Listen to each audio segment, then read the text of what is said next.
Түнімен дірілдеп жата алмайды, не босана деген деп. Сөйтсе қызметшісі жүгіріп келіп тұр дейді, қожайын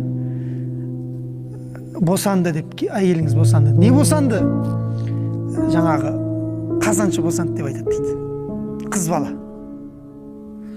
Сонымен бұл ашуланып жаңағы қызды көмуге тырысады да.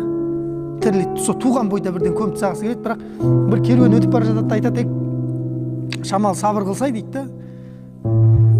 Көр, мүмкін жақсы болып кетер, сен ойлағандай болмай қалар деп жаңа өйтіп бүйтіп бір кісі көндіреді, бұны үлкен бір кісі. Сөйтіп соның сөзіне иланып қалады да, өйтіп бүйтіп елге қайтады ғой. Елде күтіп отыр ғой енді. Ей, не туыт қатын? Қыз туыт. Қалай екен дейді ғой. Жұрттың бәрін жерге тығып жүредің, қалай екен енді? Не істедің қызыңды? Көмдің ба? Өлтірдің? Жоқ, өлтірген жоқ.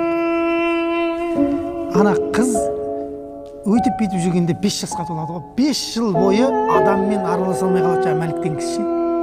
5 жыл бойы адаммен араласа. Қыз кішкентай Рабиға деген қыз 5-ке толады. 5-ке толады. Сол бір 5-ке толған кезінде әйелін ертіп қонаққа барады ғой енді. Жаңағы пұтқа арнап мал сойып, шарап ішіп, сондай бір үлкен жиынға барады. Барған кезде айтады ғой. Мәлік дейді. Жолдастар ғой өздері бірге араласады.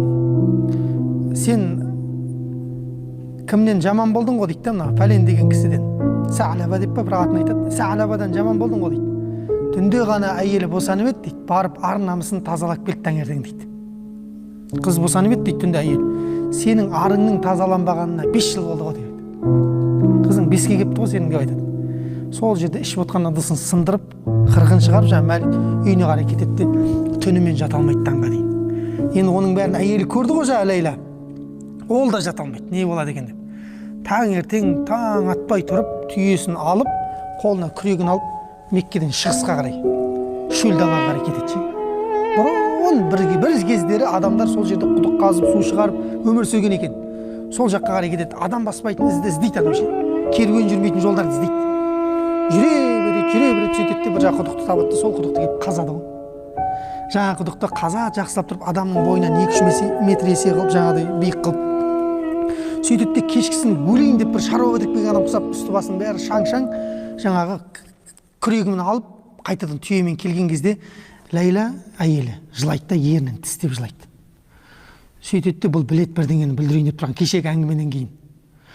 Түнімен жылап жата алмайды ше. Сөйтіп, кешкісін жатқан кезінде айтады ғой, ертең қызды нағашысына апарам дейді.